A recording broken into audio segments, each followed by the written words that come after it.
Selamat sore Pak Wahyu Purwosantoso, SE, MM, CFRM, CPOD, selaku dosen pengampu dari mata kuliah Pasar dan Lembaga Keuangan. Saya, Elta Lidis Tumeyang, dengan nomor induk 2402 0101 0005 dari kelas MJ 204 PJJ 1 Manajemen Universitas Siber Asia.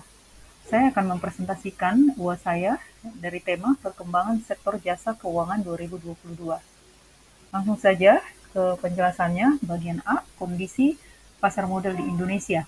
Di tahun 2022, pasar modal Indonesia menunjukkan pertumbuhan yang signifikan, mencerminkan kemajuan yang positif dalam sektor investasi.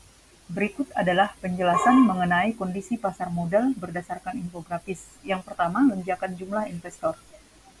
Yang kedua, dukungan digitalisasi. Yang ketiga, rekor emiten baru. Yang keempat, profil investor.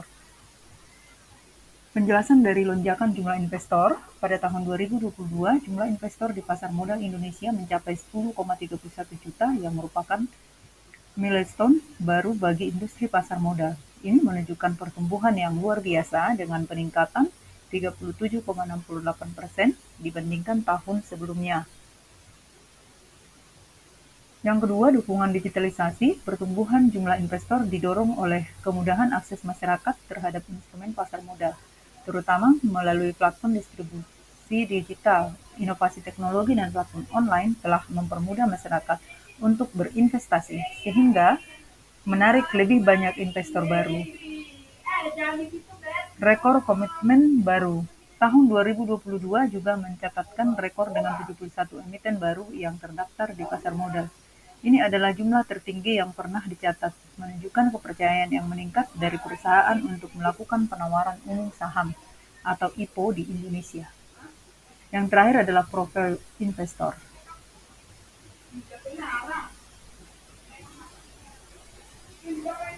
Bagian B, kondisi perbankan di Indonesia. Kondisi perbankan di Indonesia berdasarkan data November 2022 secara keseluruhan menunjukkan pertumbuhan yang positif bank dari sisi kredit maupun dana pihak ketiga atau DPK. Berikut adalah penjelasan berdasarkan infografis. Yang pertama, kredit perbankan. Kredit perbankan tumbuh sebesar 11,16% secara year of year pada November 2022. Pertumbuhan ini terutama didorong oleh kredit investasi yang tumbuh 13,15% year of year, kredit modal kerja yang meningkat 11,27% year of year, kredit konsumsi yang naik 9,10% year of year. Secara nominal, kredit perbankan meningkat sebesar 13,96 triliun rupiah dibandingkan bulan sebelumnya, sehingga total kredit mencapai 6.347,5 triliun rupiah.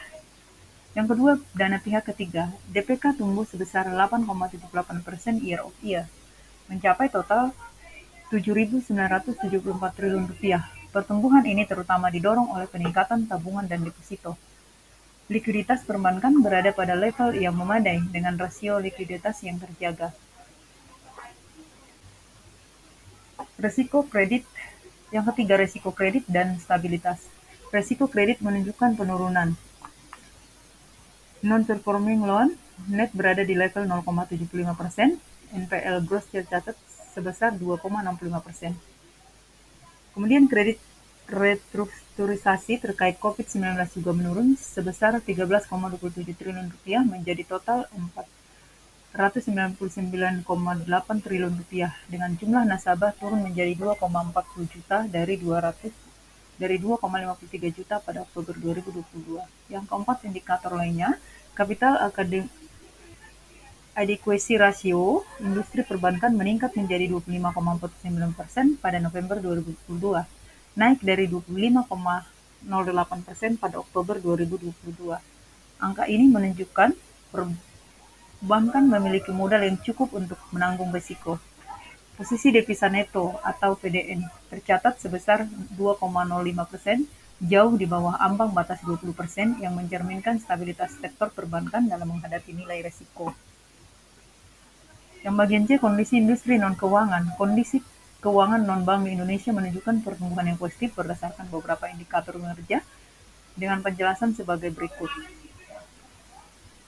Yang pertama, pendapatan premi. Sektor asuransi di Indonesia terus tumbuh dan perusahaan asuransi jiwa mengalokasikan hingga 88% dari total aset investasinya pada instrumen pasar modal seperti reksadana, deposito, dan surat berharga negara.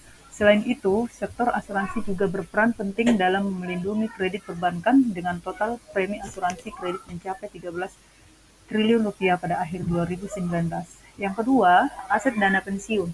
Dana pensiun menjadi salah satu sumber pendanaan domestik yang besar maupun keuangan.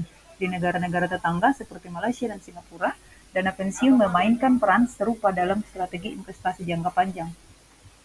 Yang ketiga, piutang pembiayaan. Lembaga pembiayaan non-bank terus memberikan kontribusi signifikan dalam mendukung kebutuhan pembiayaan masyarakat dan korporasi. Dan yang keempat adalah fintech peer-to-peer atau P2P lending. Fintech P2P lending semakin menjadi alternatif pembiayaan yang populer, memberikan akses keuangan yang lebih luas bagi masyarakat. Persaingan strategi dalam ekonomi. Sektor ekonomi non-bank memiliki peran strategi dan mendukung pertumbuhan ekonomi Indonesia. Yang pertama, diversifikasi sumber pendanaan. Yang kedua, stabilitas makroekonomi. Yang ketiga, manajemen risiko. Yang menjadi tantangan dan peluang. Yang pertama, dominasi sektor perbankan di Indonesia. Sektor perbankan masih sangat dominan dibandingkan sektor keuangan non-bank. Berbeda dengan negara maju di mana sektor non-bank lebih berkembang. Literasi keuangan. Tingkat literasi keuangan masyarakat perlu ditingkatkan agar lebih banyak orang memahami manfaat dan layanan yang ditawarkan oleh lembaga keuangan non-bank. Peluang meningkatnya pemanfaatan teknologi keuangan atau fintech dan potensi dana pensiun sebagai sumber investasi jangka panjang. Bagian D, kebijakan OJK di sektor jasa keuangan 2022. Berikut beberapa kebijakan OJK di sektor jasa keuangan tahun 2022. Yang pertama, mitigasi peningkatan risiko eksternal terhadap stabilitas keuangan. Yang kedua, kebijakan mendukung pemulihan perekonomian nasional dengan kebijakan pemulihan terdampak bencana serta relaksasi dan restrukturisasi atau kredit pembiayaan selama setahun untuk segmen sektor industri dan daerah tertentu yang ditargetkan. Yang ketiga, penguatan pengawasan serta integritas pasar dan sektor keuangan, salah satunya dengan mendukung penerapan standar Basel Reforms, prinsip kehati-hatian dan pengelolaan risiko dalam penyediaan atau penyaluran dana BPR dan BPRS berdasarkan peraturan OJK. Yang keempat, peningkatan literasi inklusi keuangan serta penguatan perlindungan konsumen dengan melaksanakan program Desa Cakap Keuangan melalui pemanfaatan learning management system. Yang kelima, upaya penegakan hukum, salah satunya dengan 217 tindakan pengawasan dalam bentuk pemeriksaan teknis dan pemeriksaan kepatuhan, 19 perintah tertulis, 1057 surat sanksi. Yang keenam, peningkatan governance di sektor keuangan dengan memastikan ekosistem pelaporan keuangan mampu menghasilkan informasi keuangan yang andal. Yang ketujuh, dukungan terhadap inovasi keuangan digital seperti meluncurkan inisiatif modul literasi keuangan digital. Bagian E, Program Edukasi dan Perlindungan Konsumen 2022. Dalam program edukasi dan perlindungan konsumen 2022 yang dilakukan oleh Otoritas Jasa Keuangan memperlihatkan komitmen yang konsisten dalam setiap programnya. Dengan pelaksanaan 1.897 edukasi keuangan yang diikuti oleh 9,1 juta akan mengembangkan keterampilan mengelola keuangan dengan tepat dan bijak, meningkatkan stabilitas dan kesadaran akan risiko keuangan. Manfaat inklusi keuangan seperti pengadaan 738.853 rekening kejar prestasi generasi muda berguna meningkatkan akses keuangan, salah satunya dengan memberi kesempatan ekonomi untuk mengembangkan usaha sehingga meningkatkan kualitas finansial dan mengurangi tingkat kemiskinan. Berikut dengan adanya tim percepatan akses keuangan daerah, bermanfaat meningkatkan koordinasi antar lembaga antara lembaga keuangan dan masyarakat dalam meningkatkan akses keuangan daerah. Kebijakan pengadaan keuangan sendiri berguna untuk menyelesaikan masalah keuangan dengan mengembalikan hak nasabah, meningkatkan kepercayaan dan kualitas layanan.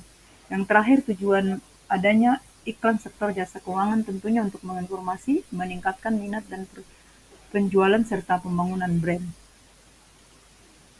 Bagian F, Kebijakan Otoritas Jasa Keuangan atau OJK di sektor jasa tahun 2022.